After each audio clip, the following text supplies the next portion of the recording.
Hi guys! So welcome back to Ohio.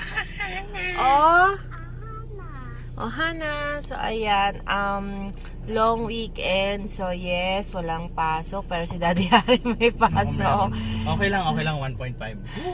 May pasok siya ng Sabado, Linggo ng gabi.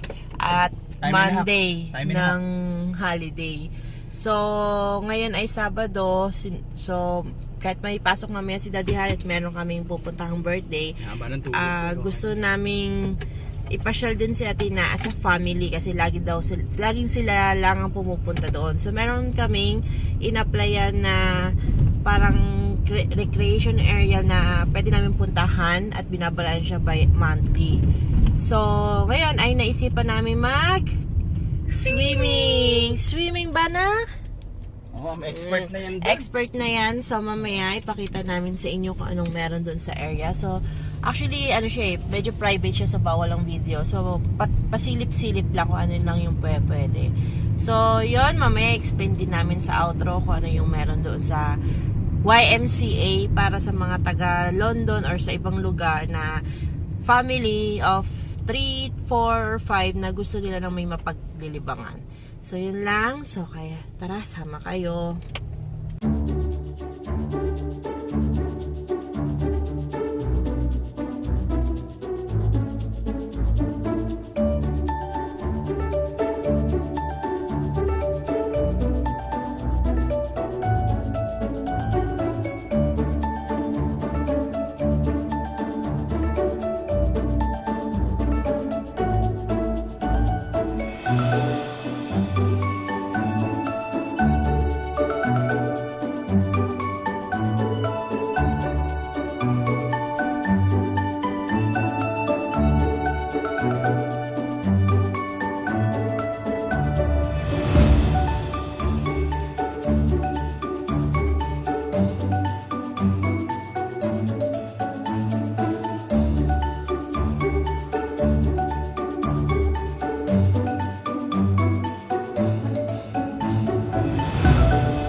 Hi guys, so yun po yung medyo brief na videos doon sa loob. Medyo mahirap din kasi kumuha ng video dahil bawal eh. Ang daming areas na bawal yung cellphone, bawal yung cameras. So anong meron sa loob? Marami pong recreational activities such as swimming. Yeah. May library, may gym, may parang tawag dito? Playground yung mga bata. May mga playground. So marami siyang activities, parang maraming pwedeng gawin. So, with regards naman sa kung paano mag-apply, pupunta lang po kayo sa pinakamalapit na YMCA sa address ninyo or anywhere saan nyo gusto. Kung gusto nyo mas malayo sa address nyo, bahala kayo. So, after nun, mabilis na yung registration. I-explain lang sa inyo kung ano yung package na gusto nyo. Tapos, yan, kung ano mapili nyo. Family, individual. Then, siguro ipopost ko na lang yung link para sa prices. Tsaka, yun sa description. Tapos, yun lang naman. Enjoy naman yung bata. So, ang reason kaya namin naisipan pumunta dito, although parang additional expense siya, kasi magkakaroon sana si Athena ng summer camp. Summer class camp. Eh, ang problem kasi, parang nasa 300 per week. 315 per week yung bayad. So parang, una sa lahat, hindi siya affordable. Pangalawa, parang medyo nag-aalala kami, parang medyo bata pa si Athena para sa ganun. Pero anyway, so, yun, kaya pinili na lang namin dito para dito siya mag-spend time sa free time niya pagka, ito, ngayong summer. And then, kaysa mag-cellphone, manood ng TV sa bahay. So maganda siya para sa bata. Marami activities. Ayun. At wala kasi din masyadong pasyalan dito, kaya lalo na magwi-winter. So, sobrang advantageous to pag winter kasi marami pa rin kayong activities. Kasi mahirap magkaroon ng activity outdoor since may snow nga. Yes. So, pinili na namin gumastos ng sa family 88 ba? Yung binabayaran namin parang 44 bi-weekly. Tapos wala siyang wala rin siyang parang lock-in period, wala siyang contract. Kaya anytime gusto mo mag-stop ka, anytime gusto mo balik ganun siya. Parang community siya.